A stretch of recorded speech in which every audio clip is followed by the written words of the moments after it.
Hello friends, எல்லோரும் எப்படி இருக்கீங்க? எல்லாருக்கும் என்னுடைய இனிய அன்னையர் தின நல்வாழ்த்துக்கள். இன்றைக்கி நம்ம வீடியோவில் பார்த்தீங்கன்னா, எப்போவுமே நம்ம பருப்பு வடை செஞ்சுருப்போம். ஆனால் கொஞ்சம் வித்தியாசமாக இன்றைக்கி வாழைப்பூ சேர்த்து நம்ம வாழைப்பூ பருப்பு வடை செய்ய போகிறோம். ரொம்பவே சூப்பராக இருக்கும் இந்த வடை. கண்டிப்பாக எல்லாருக்கும் ரொம்ப பிடிக்கக்கூடிய வகையில் இருக்கும் இந்த வடை. அது மட்டும் இல்லாமல் நல்லா ஹெல்த்தியாகவும் இருக்கும் வாழைப்பூ போட்டு செய்கிறதுனால. வாங்க இப்போ வாழைப்பூ மசால் வடை எப்படி செய்கிறதுன்னு பார்க்கலாம். நம்ம வாழைப்பூ வாங்கிட்டு வந்தோம்னா அப்படியே இந்த பூவை எடுத்து நம்ம சமைக்கிறதுக்கு யூஸ் பண்ணக்கூடாது. இதில் தேவையில்லாத ஒரு சில பொருள் இருக்கும். அதை நம்ம எடுத்து போட்டுட்டு தான் அப்புறமா நம்ம இது யூஸ் பண்ணணுமே. ஒரு சிலருக்கு வாழைப்பூ எப்படி சுத்தம் பண்ணுறதுன்னு தெரியும், ஒரு சிலருக்கு தெரியலனா நீங்கள் கமெண்ட் பாக்ஸில் கமெண்ட் பண்ணுங்கள். நான் இன்னொரு வீடியோவில் கூட வாழைப்பூ எப்படி சுத்தம் பண்ணணும்னு சொல்லிட்டு போடுறேன். இப்போ நான் பார்த்தீங்கன்னா வாழைப்பூவை நல்லா சுத்தம் பண்ணி எடுத்து வச்சுருக்கேன். தேவையில்லாத ஒரு காம்பு ஒன்று இருக்கும், பிளாஸ்டிக் மாதிரி இருக்கும், அதை பார்க்குறதுக்கு அதை எடுத்துடணும். அப்புறம் இதுக்குள்ளவே பார்த்தீங்கன்னா இந்த மாதிரி இல்லாமல் புதுசாக ஒரு தண்டு ஒன்று இருக்கும் வித்தியாசமாக, அதையே நம்ம எடுத்துடணும். நான் ஃபுல்லாக சுத்தம் பண்ணிவிட்டு அதனால் உங்கள்கிட்ட காட்ட முடியல. தண்ணியில் கொஞ்சம் மஞ்சள் தூள் போட்டுட்டு அதில் இந்த வாழைப்பூவை போட்டு வச்சுருக்கேன் சுத்தம் பண்ணி. இப்போ தண்ணி இல்லாமல் நல்லா வடிச்சிட்டு வாழைப்பூவை நல்லா பொடியாக நறுக்கி எடுத்துக்க போகிறேன். கடலைப்பருப்பு நான் தண்ணியில் நல்லா ஒரு 2 மணி நேரத்துக்கு ஊற வச்சு எடுத்து வச்சுக்கிட்டேன். நல்லா பருப்பு ஊறி வந்துருச்சு. ஒரு 2-3 மணி நேரத்துக்கு நல்லா ஊற வச்சுக்கோங்க. கொஞ்சம் கூட தண்ணியே இல்லாத மாதிரி கடலைப்பருப்பை இப்போ நான் வடிகட்டி எடுத்து வச்சுருக்கேன் நல்லா ஊறினதுக்கப்புறமா. வாழைப்பூ பார்த்தீங்கன்னா ஒரு பூ ஃபுல்லாக எடுத்துக்கிட்டிங்கன்னா ஒரு 1/4 கிலோ கடலைப்பருப்பு எடுத்துக்கோங்க, கரெக்டாக இருக்கும். கொஞ்சம் கம்மியாக எடுக்கிற மாதிரி இருந்ததுன்னா கடலைப்பருப்பு நீங்கள் 1/4 கிலோக்கும் குறைவாக எடுக்கிற மாதிரி இருந்ததுன்னா ஒரு பாதி பூ அந்த மாதிரி எடுத்துக்கோங்க. கட் பண்ணும்பொழுதே தெரியும் உங்களுக்கு எடுத்துருக்கிற பருப்புக்கு ஏற்றது அளவுக்கு எவ்வளோ வாழைப்பூ வேணும் அப்படின்னு சொல்லிட்டு. இப்போ ஒரு மிக்சி ஜார் எடுத்துக்கிட்டு அந்த மிக்சி ஜாரில் ஒரு 5-6 பல் பூண்டு தோலோடு சேர்த்துக்கிறேன். ஒரு துண்டு இஞ்சி சேர்த்துக்கிறேன். காரத்துக்கு வரமிளகாய் 3 சேர்த்துக்கிறேன்.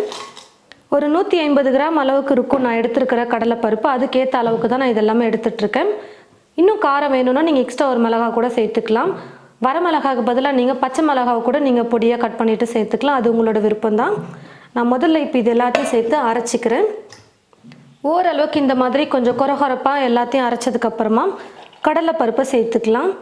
தண்ணி இல்லாமல் சேர்த்துக்கோங்க. ரொம்பவும் நைஸாக அரைக்காமல் கொஞ்சம் கொரகொரப்பாக இருக்கிற மாதிரி அரைச்சிக்கணும் எப்போவுமே பருப்பு வடைக்கு. கடலைப்பருப்பை பார்த்தீங்கன்னா அரைச்சி எடுத்துக்கிட்டேன். இப்போ நல்லா மிக்ஸ் பண்ணிக்கணும். நான் 2 முறை அரைச்சதுனால காரம் எல்லாம் மிக்ஸ் ஆகாமல் இருக்கும். அதனால் அரைச்சிருக்கிற இந்த பருப்பை நல்லா கலந்து கொடுத்துக்கோங்க. அதுக்கு முன்னாடி இது கூட ஒரு 2 சிட்டிகை அளவுக்கு சோடா உப்பு சேர்த்துக்கிறேன். தேவையான அளவு உப்பு சேர்த்துக்கிறேன். இப்போ 2ஐயும் சேர்த்து பருப்போடு நல்லா கலந்து கொடுத்துக்கலாம்.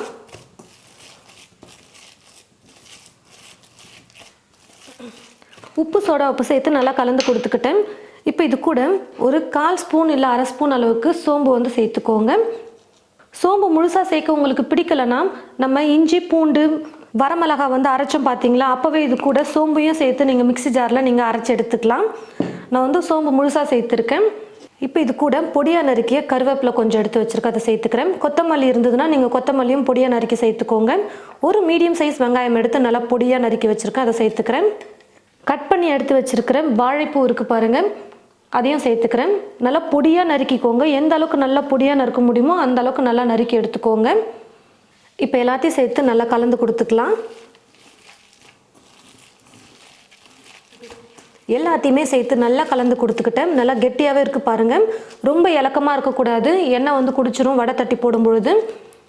தண்ணி கொஞ்சம் கூட இல்லாத மாதிரி நல்லா பருப்பை ட்ரை பண்ணிவிட்டு அதுக்கப்புறமா நீங்கள் அரைச்சி எடுத்துக்கணும்.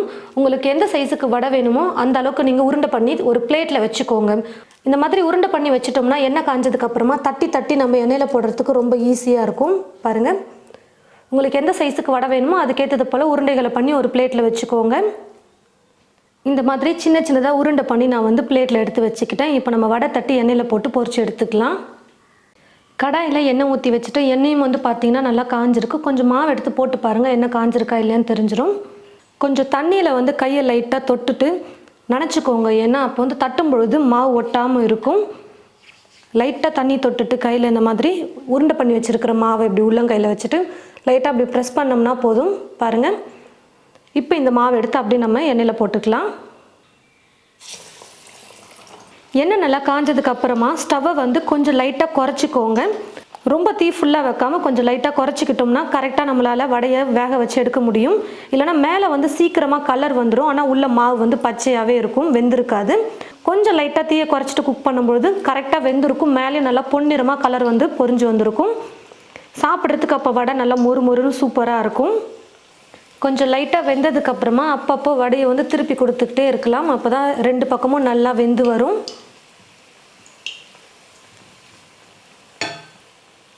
பாருங்கள் ஃப்ரெண்ட்ஸ், வடை வந்து நல்லா வெந்து வந்துருச்சு. கலரும் வந்து பார்த்திங்கன்னா நல்லா மாறிடுச்சு பாருங்கள். நம்ம எண்ணெயில் போடும்பொழுது நல்லா கொதிக்கும். இப்போ அந்த கொதியெல்லாம் எல்லாம் பாருங்கள், நல்லா கொதி அடங்கி வந்துருச்சு. இப்போ வந்து பார்த்திங்கன்னா வடை நல்லா வெந்து வந்துருச்சு. நான் எடுத்துக்கிறேன். இந்த மாதிரி ஒரு வடிகரண்டி யூஸ் பண்ணிக்கோங்க. அப்போ இருக்கிற எக்ஸ்ட்ரா எண்ணெயும் வடையிலேருந்து நல்லா ட்ரை ஆகிட்டு வந்துடும். இதே போல் உருண்டை பண்ணி வச்சுருக்கிற எல்லா மாவையும் தட்டி எண்ணெயில் போட்டு வடை செஞ்சு எடுத்துக்கலாம். பாருங்கள் ஃப்ரெண்ட்ஸ், வாழைப்பூ வடை வந்து நம்ம ரெடி பண்ணிட்டோம். நிறைய வாழைப்பூ பருப்பில் போட்டு நம்ம செஞ்சு கொடுத்தோம்னா அவ்வளோ சூப்பராக இருக்கும் சாப்பிட்றதுக்கே. நார்மலாக வெறும் மசால் வடை செஞ்சு கொடுக்காம இந்த மாதிரி கூட கொஞ்சம் வாழைப்பூ சேர்த்து செய்யுங்க. நல்லா டேஸ்டியாகவும் இருக்கும், கொஞ்சம் ஹெல்த்தியாகவும் இருக்கும். ஒரு சிலர் வாழைப்பூ சாப்பிட பிடிக்காமல் சாப்பிடவே மாட்டாங்க. அப்படி இருக்கிறவங்களுக்கு இந்த மாதிரி நீங்கள் வடை மாதிரி செஞ்சு கொடுத்தீங்கன்னா ரொம்பவே விரும்பி சாப்பிடுவாங்க. நல்லா மேலே கிறிஸ்பியாக உள்ள சாஃப்டாக இருக்கும். இந்த பருப்பு வடை வந்து பார்த்திங்கன்னா வாழைப்பூ போட்டு செஞ்சுருக்கிறதுனால சாப்பிடவே அவ்வளோ நல்லா இருக்கும். இதே மாதிரி செஞ்சு கொடுக்க சொல்லியும் கேட்பாங்க. அந்த அளவுக்கு நல்லா சூப்பரான சுவையில் இருக்கும் இந்த வாழைப்பூ வடை. கண்டிப்பாக நீங்கள் உங்களுடைய வீட்டில் இதே மாதிரி வாழைப்பூ வடை செஞ்சு பாருங்கள். செஞ்சு பார்த்துட்டு எப்படி இருக்குன்னு மறக்காம கமெண்ட் பாக்ஸில் வந்து கமெண்ட் பண்ணுங்கள். இந்த வீடியோவை மற்றவங்களுக்கும் ஷேர் பண்ணுங்கள். இது போல் நிறைய ரெசிபீஸ் பார்க்க தமிழ் ஃபுட் மசாலா சேனலை மறக்காம சப்ஸ்கிரைப் பண்ணிக்கோங்க. கூடவே பக்கத்தில் இருக்கிற பெல் ஐக்கானை கிளிக் பண்ண மறந்துடாதீங்க. தேங்க்யூ.